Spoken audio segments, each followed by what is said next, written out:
नमस्कार, कार्यक्रम आज की बात में आपका स्वागत है। मैं हूं आपके साथ प्रियंका गौतम।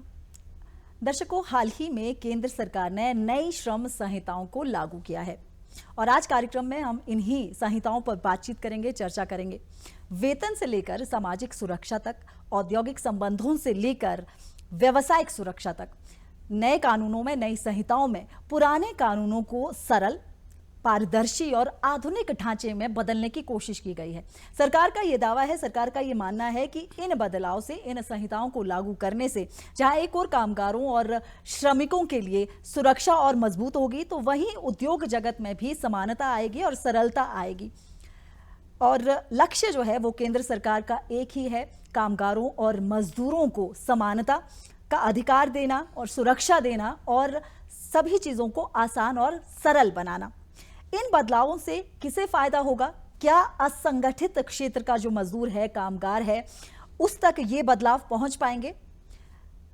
सैलरी से लेकर घंटों तक काम करने का जो समय है वो, और छोटे उद्योगों से लेकर कोऑपरेटिव सेक्टर्स तक काम करने का जो समय है, उनमें किस तरह से बदलाव आएंगे और जो कामगार है, जो मजदूर है, वो किस तरह से देश के विकास की मुख्य धारा से जुड़ेगा? इन तमाम पहलुओं पर हम बातचीत करेंगे। और नई जो 4 संहिताएं हैं, इनकी ज़रूरत क्यों पड़ी है, क्या परिदृश्य रहने वाला है और भविष्य में इनके क्या कुछ प्रभाव रहने वाले हैं, इन तमाम पहलुओं पर बातचीत करेंगे। और इन पहलुओं पर बातचीत करने के लिए हमारे साथ श्रम कानून विशेषज्ञ के तौर पर हमारे साथ जो मेहमान जुड़ी है वो अधिवक्ता है माधुरिका वर्मा जी। आपका बहुत बहुत स्वागत है। Thank you ma'am, thank you यहाँ पे मुझे बुलाने के लिए, थैंक यू सो मच। इससे पहले दर्शकों, हम अपने कार्यक्रम को आगे बढ़ाएं। आपको श्रम कानून की जो नई संहिताएं लागू हुई है उसको एक वीडियो संदेश के माध्यम से आपको दिखाने की कोशिश कर रहे हैं। इससे पहले आगे बढ़े, आप देखिए ये वीडियो रिपोर्ट।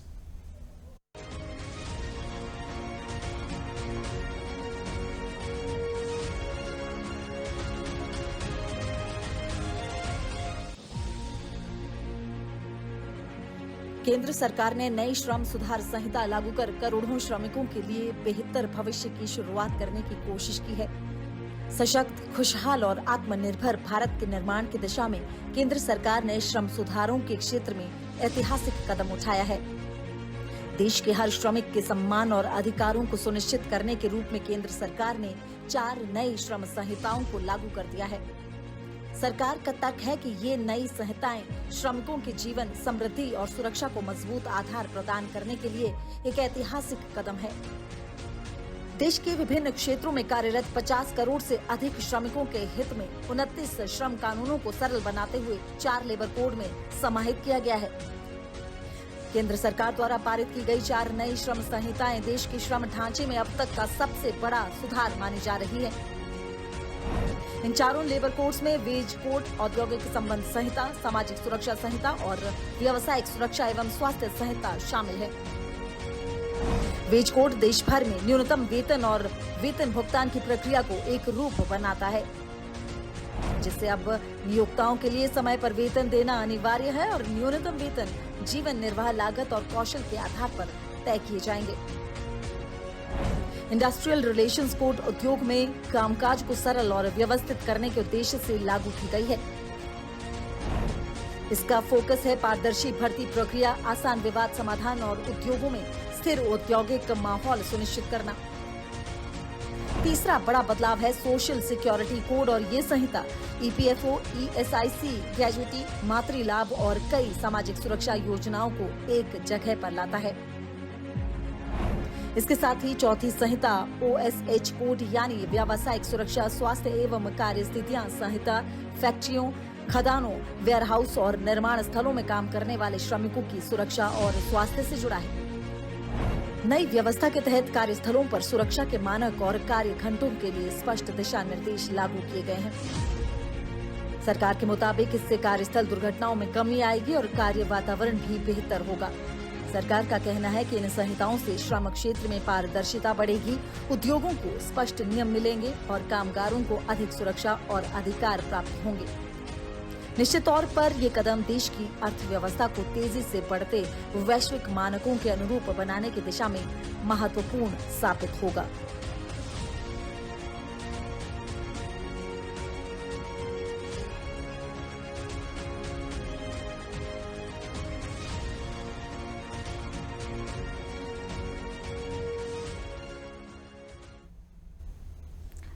तो दर्शकों, देश में नई श्रम संहिताएं लागू हो गई है और केंद्र सरकार ने एक नारा भी दिया है, श्रमेव जयते। और प्रधानमंत्री नरेंद्र मोदी कहते हैं कि श्रमेव जयते एक नारा नहीं है, बदलता जो भारत है उसके श्रम परिदृश्य का मूल मंत्र है। तो कार्यक्रम में चर्चा को आगे बढ़ाएंगे। वर्मा जी, क्या मानती हैं आप कि ये जो नए श्रम संहिताएं लागू हुई है, इसको लागू करना जो है कितना महत्वपूर्ण था, और संक्षेप में ये संहिताएं क्या है, हमारे दर्शकों को सबसे पहले तो यही समझाएं। सबसे पहले तो मैं आपको ये बताना चाहूँगी कि सबसे पहले जो हमें अंडरस्टैंड करना पड़ेगा लेबर लॉ में, सबसे पहले हमें जानना पड़ेगा लेबर कौन है।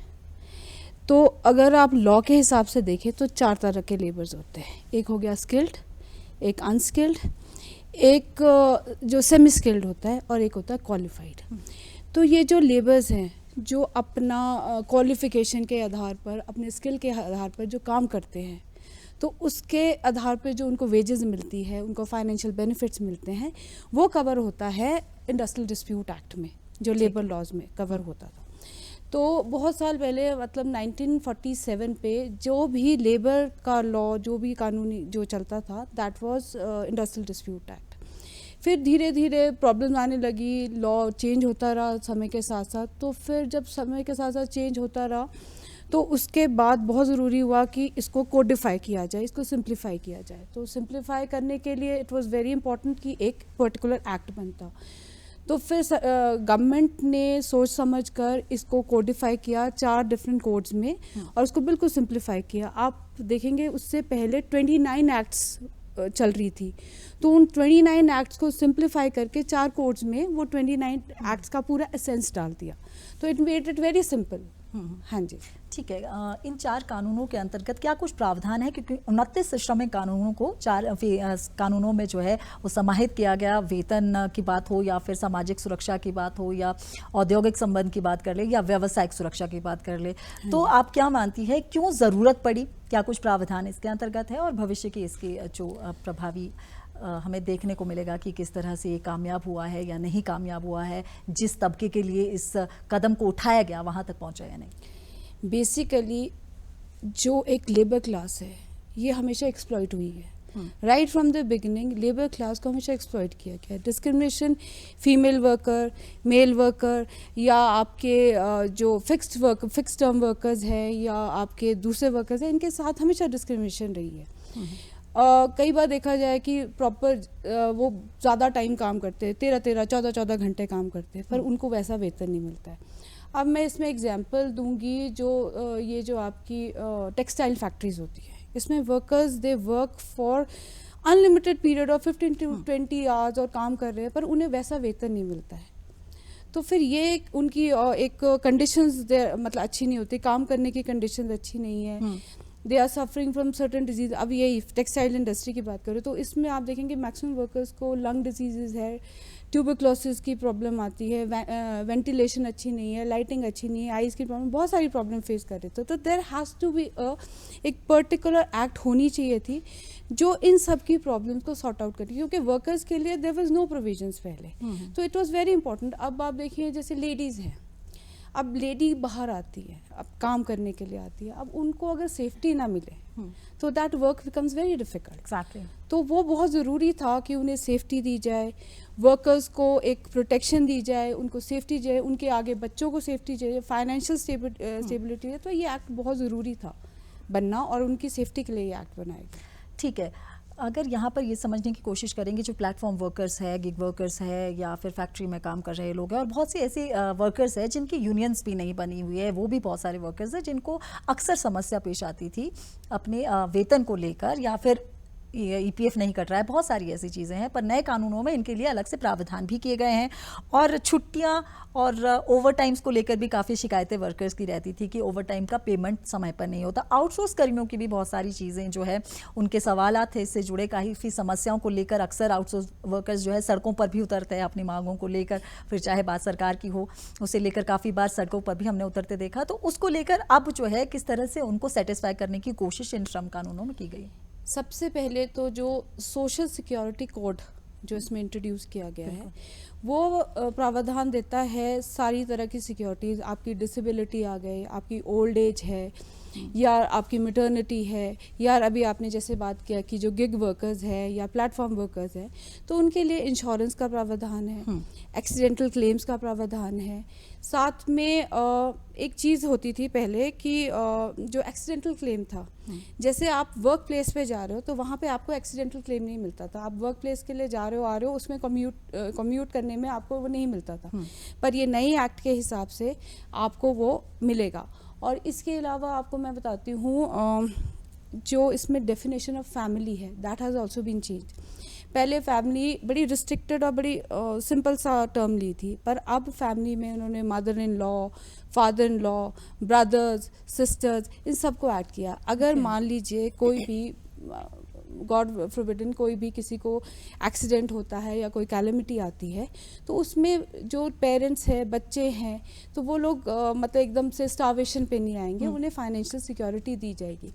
मोर ओवर मैम, अगर आप देखेंगे कि जो फॉरेनर्स हैं, फॉरेन कंट्रीज़ है, वहाँ पे ये जो सोशल सिक्योरिटी है ये बहुत सालों से है, बहुत पहले से है और लोगों को मिलती थी, इसलिए आप देखें वो बड़े आराम से जीते। तो ये कंसेप्ट अब इंडिया में भी लाने की कोशिश की गई है ताकि सोशल सिक्योरिटी सबको मिले, क्योंकि अगर हमें सोशल सिक्योरिटी, अब मैं ओल्ड एज में कहाँ जाऊँगी, तो I need a social security.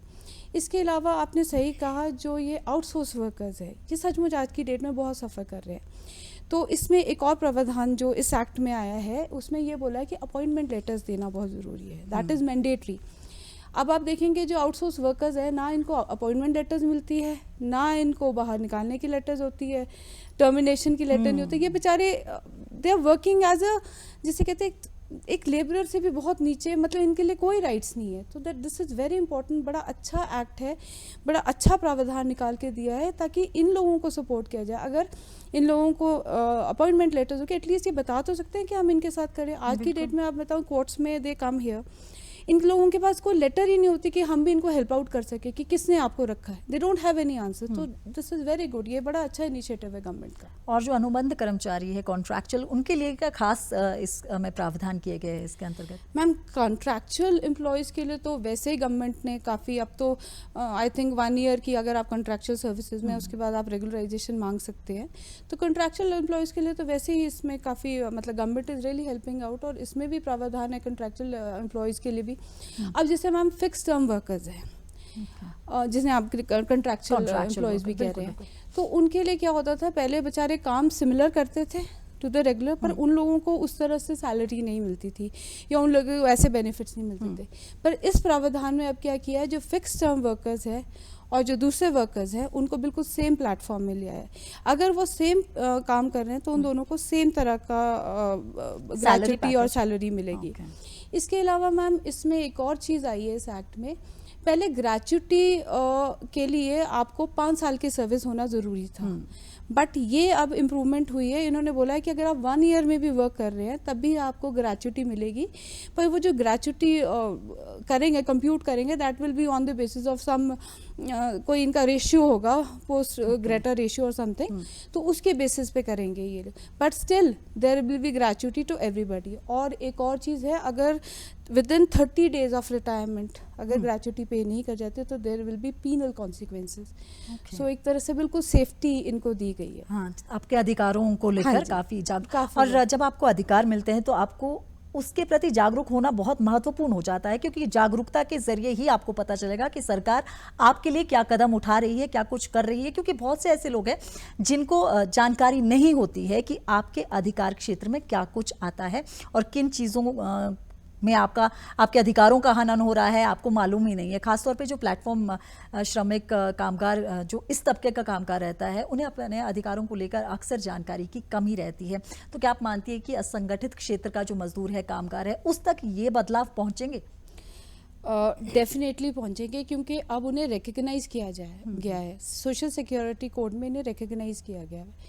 इसके अलावा अगर आप इसमें देखेंगे, जो हमारा कोड है, इसमें कई जगह वर्कर्स को, जो ये बेचारे ऑल पुअर वर्कर्स और जो ये लोग नहीं कर पा रहे हैं अपना कार्य, तो इसके लिए इनके लिए काफ़ी ज़्यादा वो दिए गए हैं, इनको बेनिफिट्स देने की कोशिश की गई है। और वर्कर्स के लिए स्पेशली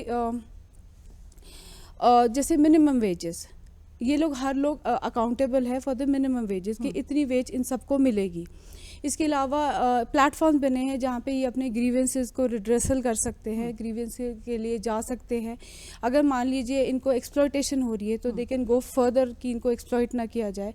तो इस तरह से इनको हेल्प आउट कर रहे हैं गवर्नमेंट। ठीक है, ये तो बात हुई कामगार और श्रमिकों की। अब बात करते हैं उद्योगों और निजी क्षेत्रों में जो कामगार है उनके बारे में, कि उद्योग जगत जो है अब इन संहिताओं के बाद उनका ये मानना है कि ईज़ ऑफ डूइंग बिजनेस जो है उसमें काफ़ी फ़ायदा भी होगा। वहीं कुछ ऐसे भी लोग हैं जिनका ये कहना है कि इन संहिताओं से जो ये संहिताएं लागू हुई है इससे स्टार्टअप्स, एमएसएमई, एसएमएम, ये जो एसएमई छोटे उद्योग, उनको जो है काफ़ी उलझन है इनको लेकर, इन नई संहिताओं को लेकर। उनका ये मानना है कि इनसे इनके ओवरऑल जो इनका काम करने का तरीका है उस पर गलत प्रभाव पड़ेगा। इसको लेकर आप क्या कहेंगे? मैम, जो इंडस्ट्रियल रिलेशनशिप कोड है वो सिंपली डिफाइन करता है harmonious relationship between a employer and a employ.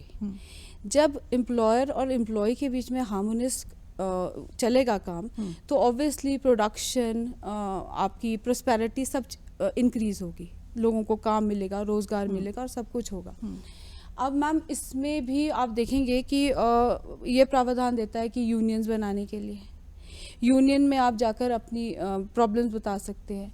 इसके अलावा मैम इसमें एक चीज़ और की गई है, इसमें जैसे आप अनलिमिटेड पीरियड के लिए स्ट्राइक्स पे चले जाते थे या लॉकआउट्स लगा देते थे, फैक्ट्री चलनी बंद हो जाती थी, तो उससे मैम प्रॉब्लम फैक्ट्री ओनर्स को नहीं, वर्कर्स को भी उतनी होती थी, क्योंकि उनको पेमेंट्स नहीं मिलती थी।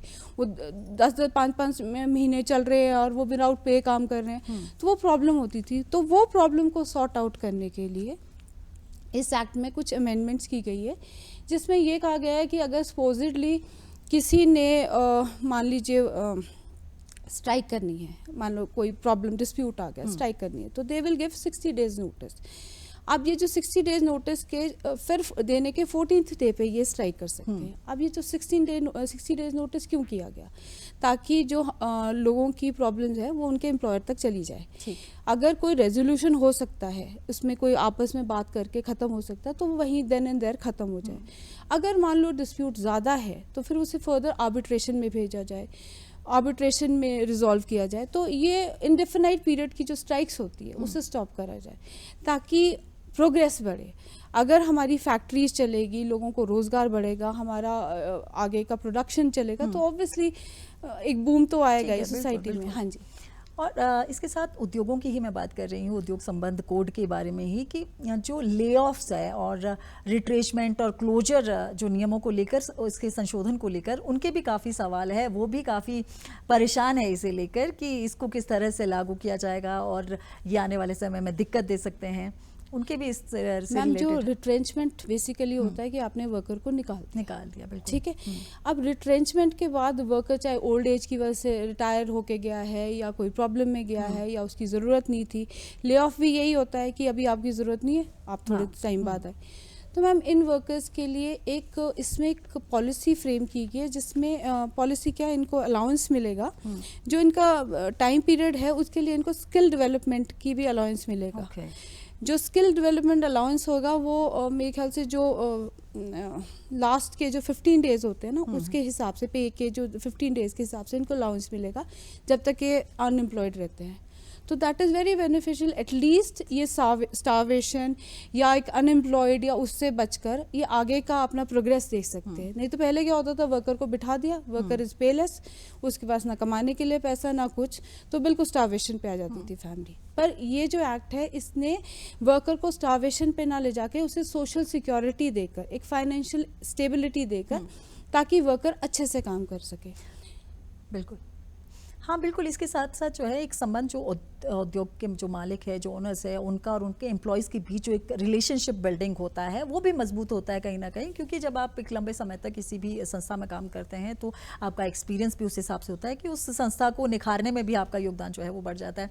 ठीक है, इसके अलावा जो नए प्रावधान किए गए हैं इन संहिताओं में, उसमें आपको क्या लगता है कि महिलाओं की अगर बात करें, क्योंकि महिला सुरक्षा को भी बड़ा ध्यान में रखा गया है, और महिलाओं के जो वर्किंग आवर्स है या नाइट शिफ्ट की बात कर लें, उसके लिए भी महिलाओं को जो है इसमें अधिकार दिए गए हैं, काफ़ी कुछ बदलाव आए हैं, उसको कैसे देखती हैं, उसके बारे में थोड़ी जानकारी। इस बारे में मैं कहूँगी जो विशाखा वर्सेस स्टेट करके केस था बिल्कुल। उसमें जो गाइडलाइंस आई थी वो प्रॉपरली इनकॉर्पोरेट की गई है इन एक्ट्स में।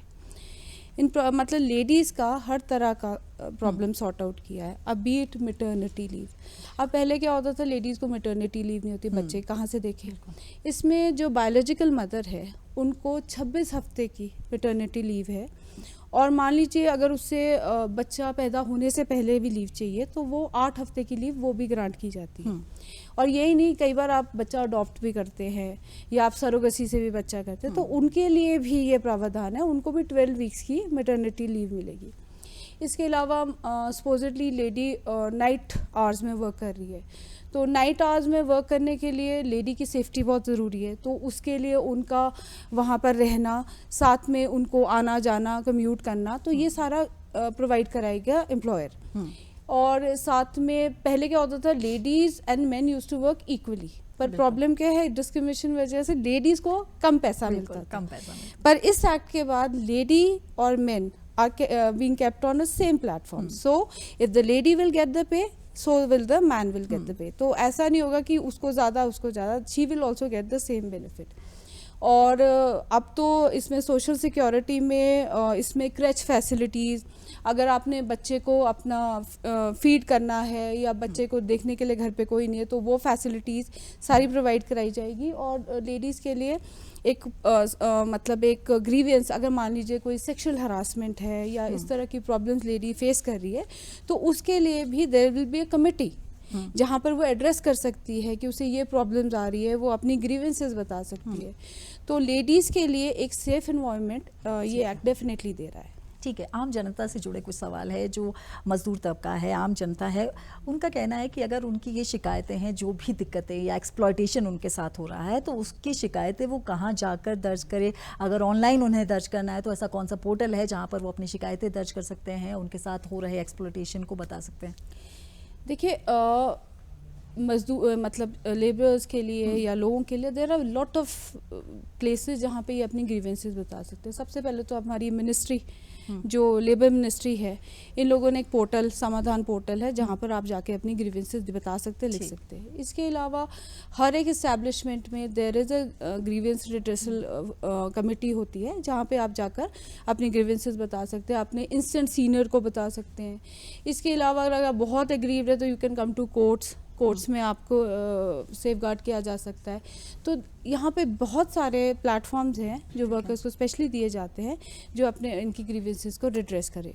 ठीक है मैडम, क्या लगता है आपको कि ये जो नई श्रम संहिताएं लागू हुई है, इनके लागू होने के बाद आने वाले समय में, भविष्य में जो श्रम बाजार है उसमें स्थिरता आएगी और विकास जो है, देश के विकास में कितना अहम योगदान ये श्रम संहिताएं निभाने वाली हैं? मैडम अगर आप पीछे का टाइम देखें, अगर आपको ध्यान हो तो कई बार क्या होता था कि बीट एम्प्लॉयर की गलती, बीट एम्प्लॉय की गलती, आई विल नॉट से कि किसकी गलती, पर गलती का कारण क्या होता था, इस्टेब्लिशमेंट बंद हो जाती थी। इस्टेब्लिशमेंट बंद हो गई तो समझो रोजगार गया। अब आप मुझे बताओ एक फैक्ट्री कितने लोगों को, कम से कम 100, 200, 300, 400 अनगिनत लोगों को एम्प्लॉयमेंट देती है। अगर मान लो वो एम्प्लॉयमेंट ही चलेगी तो कितने घर बंद हो जाएंगे, कितने घर बेरोजगार, कितने लोग बेरोजगार हो जाएंगे।